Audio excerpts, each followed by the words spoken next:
Hey, friends, it's great to just spend time with you from the Word. I trust that you value the Word of God. It is so relevant, it is so current, and it has the ability to address every area of our lives. In our last session, I shared with you from Isaiah 43 the thought that God says, I'm doing something new. And on the back of that, my question is, what is your expectation? What is your hope for the future? What is your vision? As a family, individually, for us as a church, where are we going to? And in this question, there's always this underlying thought, this frustration, because the reality is that there are many, many things that we are not in charge of. There are many things that we cannot control. You cannot control people and you cannot control circumstances. You can influence. And the word gives us a little perspective from Mark chapter 4, and I would like to just share some of the thoughts from this. The reality is that if we dream about the future, our biggest problem is that very, very often we feel more and more victimized because things happen around us, and so often we pose this question: what did I do wrong? Or what's wrong? There are things beyond our control, and our kingdom perspective helps us with that thought pattern, that nasty, stinking thinking attitude where we feel like victims very often in a world or in a circumstance where we really had no influence. We really had no control over that. Jesus exhibits something very, very meaningful in specifically Mark chapter 4 from verse 35, where he looks at his circle of influence and he looks at his circle of concern. So the things that were important to him and the things that he had control over. And in this situation specifically, he takes charge. And there lies a wonderful lesson in this for us with a kingdom mindset where we look at what concerns us and look at what we have influence over. And between those two things, we employ ourselves and we see God's kingdom purpose unfold. Uh, it's a sad reality that we sometimes face circumstances where we just cannot make a difference, or it's just beyond our control.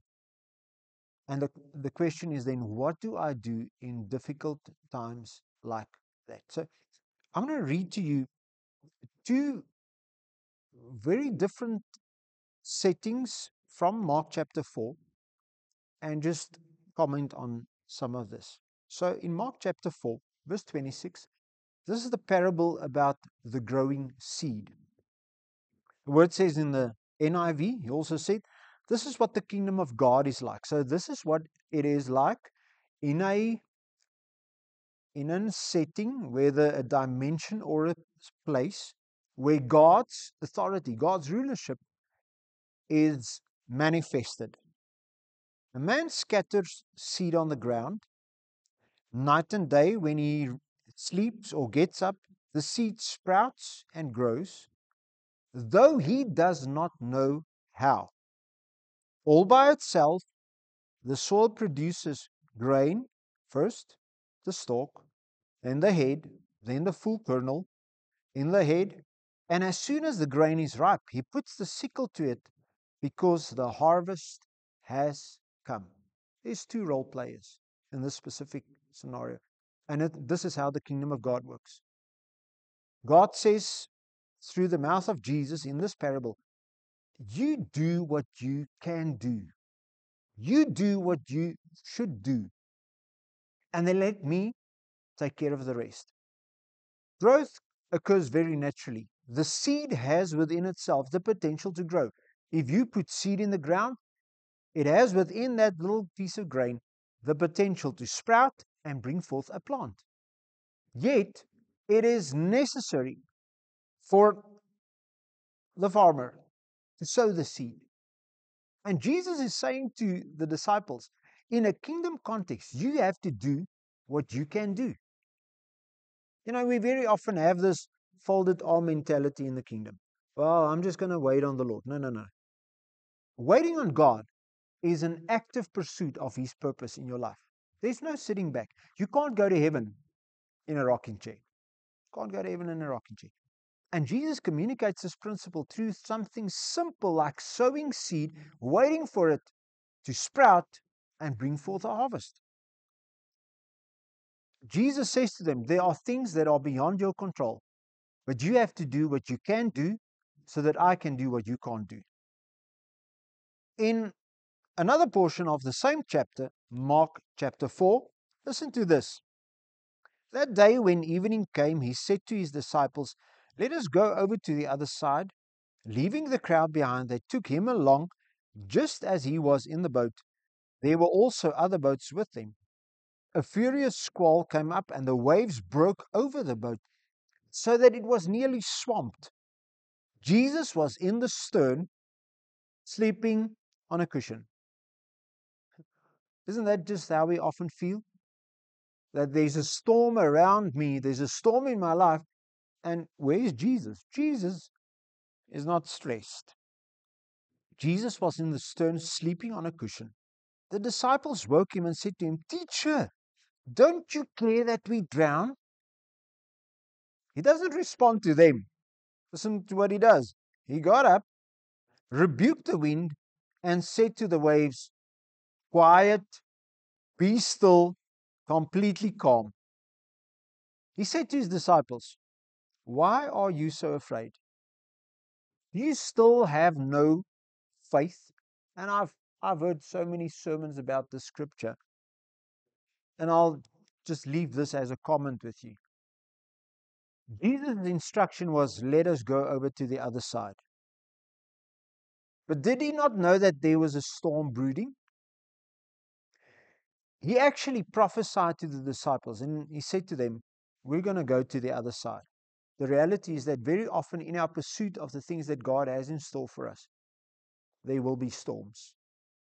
But if God gives an instruction, if God gives desire, if God puts destiny and purpose in your heart, God is saying to you, let's move forward towards what I have in store, towards what I have in mind. The reality is that very often, and I've seen this so many times in my life, God gives me a promise about something significant, something meaningful, something specific even. He doesn't tell me about the storm.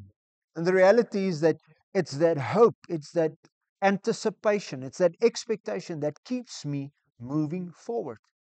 It's that very thing that if circumstances are against me, that I look at this and say, well, God said. We need to live with that kind of resolute heart and mind where the things that happen around us don't affect us. The reality is that if you pursue God's purpose, God's plan, you're going to get wet. There's going to be waves that threaten the boat and almost knock over the boat, and you're going to get swamped, as the word says very often, in circumstances on your way to the things that God has in store for you. But listen to this kingdom principle. He said to his disciples, why are you so afraid? Do you still have no faith? They were terrified and asked each other, who is this? That even the wind and the waves obey him. You see, Jesus, so lovingly, so caring, exhorts them, almost reprimands them for their unbelief. But instead of feeling guilty, they see his authority and his power, and they stand in awe of him. If Jesus said to them, let's go to the other side, his instruction was clear. His purpose was clear. Their destiny was laid out before them. Yes, there were storms. Yes, there were times of unbelief and fear and anxiety. And in that, God demonstrates his authority through Jesus.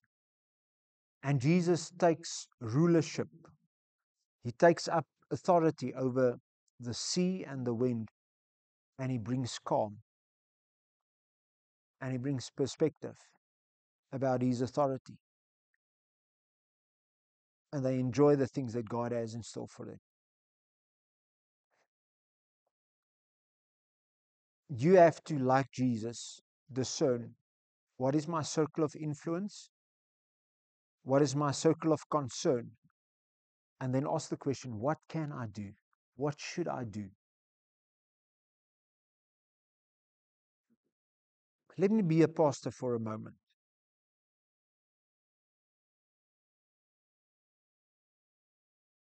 God has, in His wisdom, entrusted people to me. They are my concern.